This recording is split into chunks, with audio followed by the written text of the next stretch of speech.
Yep, creeps. It's your scream storyteller in the Vault of Horror, the Vault Keeper, ready to entertain you with one of my creepy collector's items.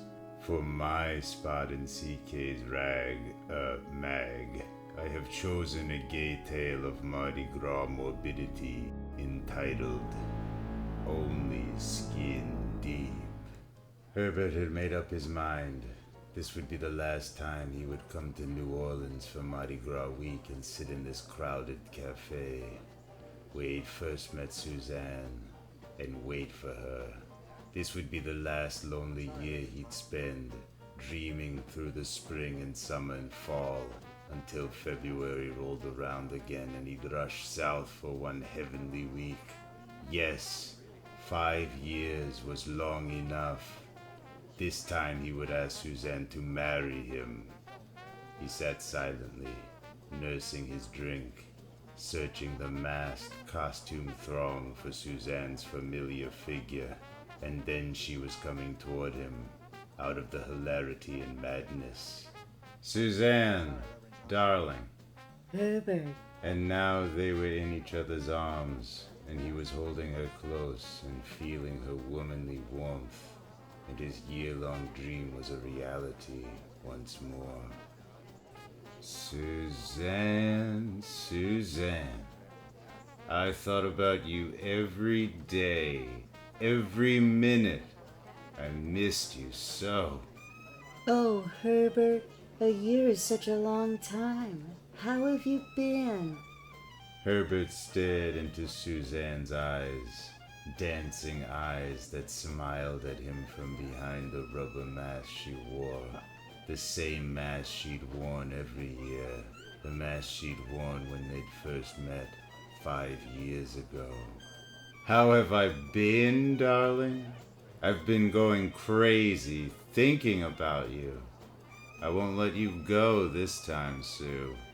I won't let you go ever again. Hush, my sweet. We have a whole wonderful week ahead of us. I don't want a week, Sue. I want next year and the year after that. A whole lifetime together. Don't talk, Herbert. Don't say anything now. Dance with me.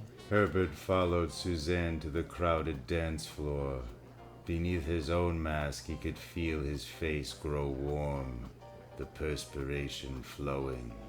He held her close, whispering, "Let's get out of here, Sue. Let's go someplace where it's quiet, where we can talk." There's nothing to talk about, Herb, is there? He looked at her, blurting it out. "I want to ask you to marry me, Sue." Herbie. This wasn't the way he'd planned it at all.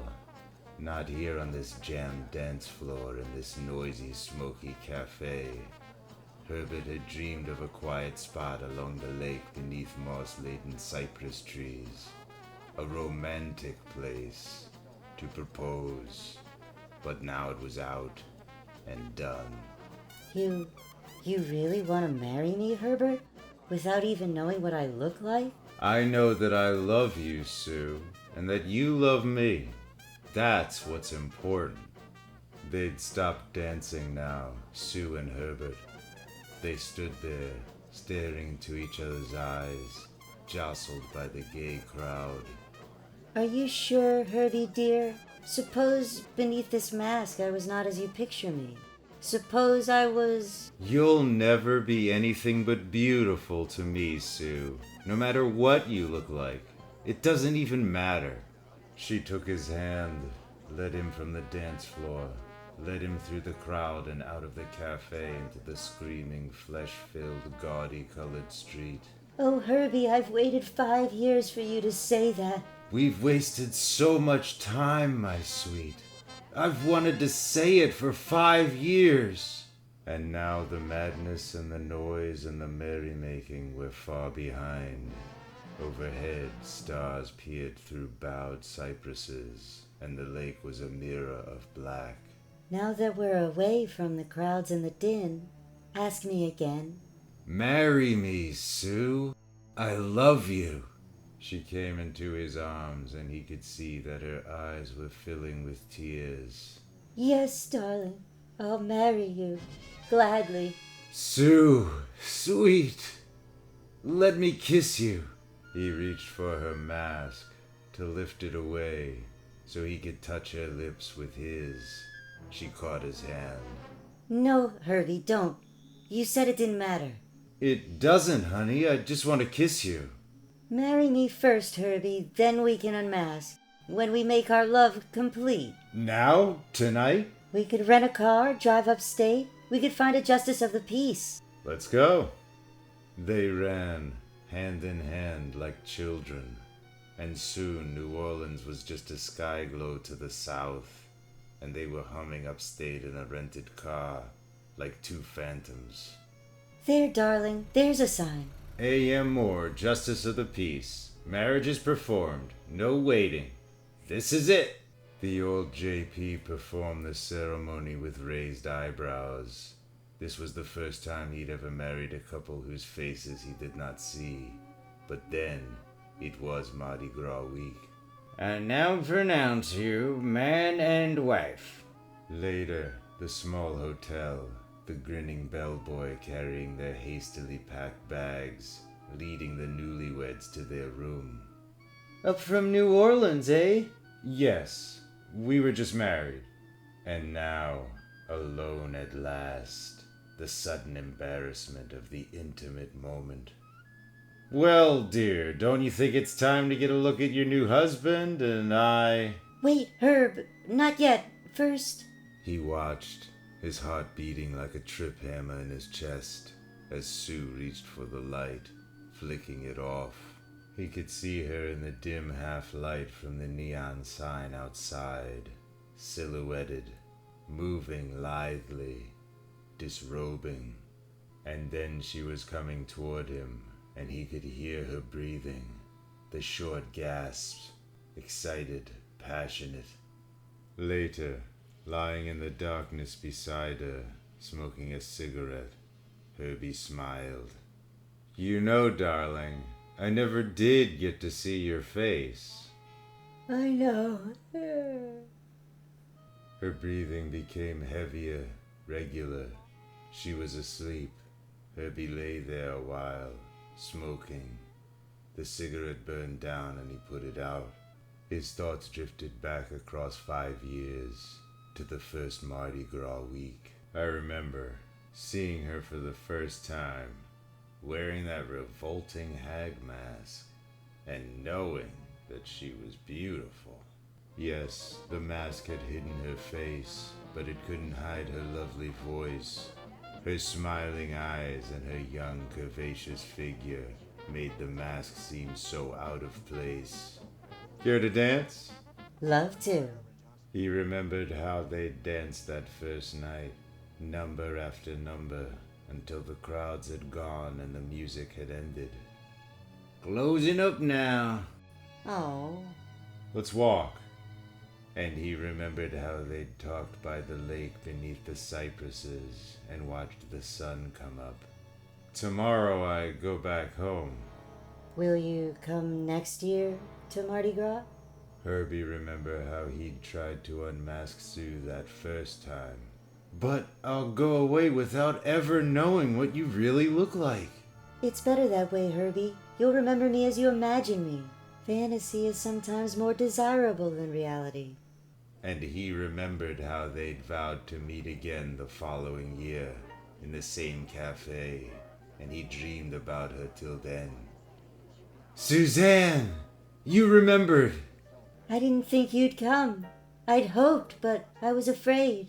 5 years, year after year, meeting and dancing and talking and falling in love. And now Sue was his wife, and by God, I've never even seen her face! Herbie reached for the lamp above the bed. He snapped it on. It doesn't really matter, Sue, really. It's just that... Good Lord! She's still masked! Herbie reached over gently, untying the silken cord that held Sue's mask in place. Going to bed with a mask on? It's ridiculous. He lifted the mask away. Oh my God. There was no difference. The face, the mask, they were the same. Ah! Herbie, No, you shouldn't have. Herbie sat bolt upright in the darkness, gasping. He was wet and clammy and relieved. Thank God I was only dreaming. He glanced at the woman sleeping beside him. A cold shiver of fear rippled up his spine. Why did I dream that awful dream? What did it mean? I'll love her no matter what she looks like. He reached for the light, nervously, dreading. No matter what she... Oh, no. The mask! She's still wearing her mask! Just like in my dream. Herbie struggled with the string, pulling it, knotting it. Blast it! What? Herbie, stop! She looked up at him with terror in her eyes. He clawed at the mask. Don't, Herbie, don't try to take it off! It's time I saw, Sue! It's time! He was a wild man now, his fingers digging in, tugging, pulling, frightened by the dream. He had to know. No, Herbie, I beg of you. You said it doesn't matter. You said... It does matter. Now. A final, desperate, angry pull. Then, Sue's scream of protest, blood-curdling, hysterical, and the mask coming away. No! He held the soft, wet covering in his hand, staring down at her. Her blood flowed out over the pillow. Her raw flesh quivered liverly. Her eyes glazed. Her sickly, grinning mouth, now stripped of its flesh lips, choked out the words as his stomach heaved.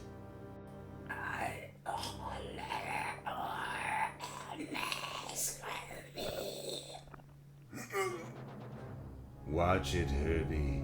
That's Sue's skin you have in your hand. Don't fling it from you like that. She may lose face. Well, kiddies, that's my contribution to the Crypt Keeper's mag for this time. I'll see you next in my mag, the Vault of Horror. But before I turn you back to CK, some sound advice. Don't try to remove a dame's mask at dinner till you're sure she's wearing one, or you may be stuck with the cheek.